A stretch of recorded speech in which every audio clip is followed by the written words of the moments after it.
It's Fan Questions Part 3, and this time we talk about the song Art for Art's Sake from 10cc and Graham Gouldman. I'm John Beaudin from Rock History Music. I always found Art for Art's Sake was one of those songs that when you got it in your head, you just really couldn't get it out. Fan Questions Part 3 for Graham Gouldman of 10cc. Jim Morrison, I don't feel he sang for the Doors, but what inspired you for Art for Art's Sake? Well, it was a phrase that my dad used to say, art for art's sake, money for God's sake. And it's quite a cynical phrase. He was not a cynical man at all, but he was a man of words. He loved words and helped me with my early songs, with lyrics and everything. And it was just a funny phrase that I mentioned to Eric. And, the song was written after the came from the title. Have you heard from people, though? That's one of those songs that just got in my head. Arts for Arts. I'd be singing this in my head over and over again. Good.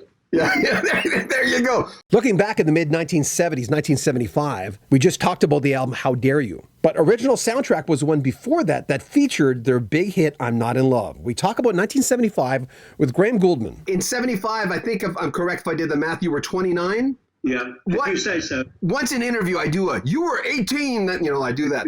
But what kind of a guy were you back then? I mean, would you tell anything to that guy back? I mean, you were on top of the world. Obviously, you were doing really, really well. But knowing what you know now, what would you tell that 29-year-old? Is there anything you tell him? I don't know. I have to think about that.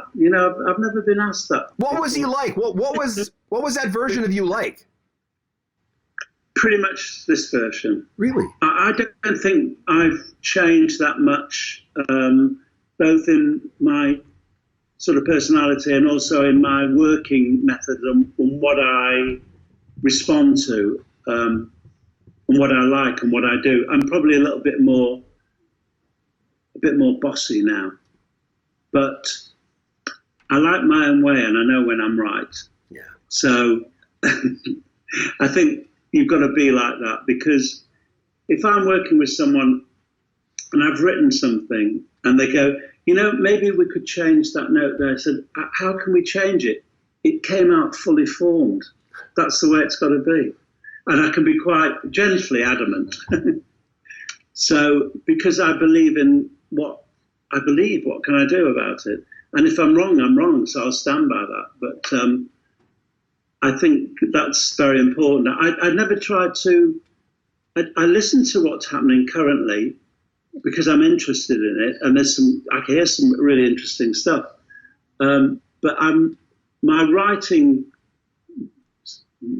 Graham, is the same as when I was 19. Yeah. It's the same mechanism, the same things go on. I don't think there's any reason why I think could change. The only thing, as I said at the beginning, is the subject matter is different, lyrically, but the creative forces are the same. More from Graham Gouldman coming up next week, more from 10cc, more behind-the-scenes questions and answers. And if you want to hear a full feature on the new album, we premiered it on the 20th when it was released, and Graham talks about every single last track, and there's clips from every piece on the album as well. That's on Rock History Book, where we feature longer videos. It's our sister channel. Links in the description of this video, as well as links to buy a t-shirt and help us support this channel. Make sure you comment on our video, subscribe to our channel, and share our videos. I'm John Beaudin from Rock History Music.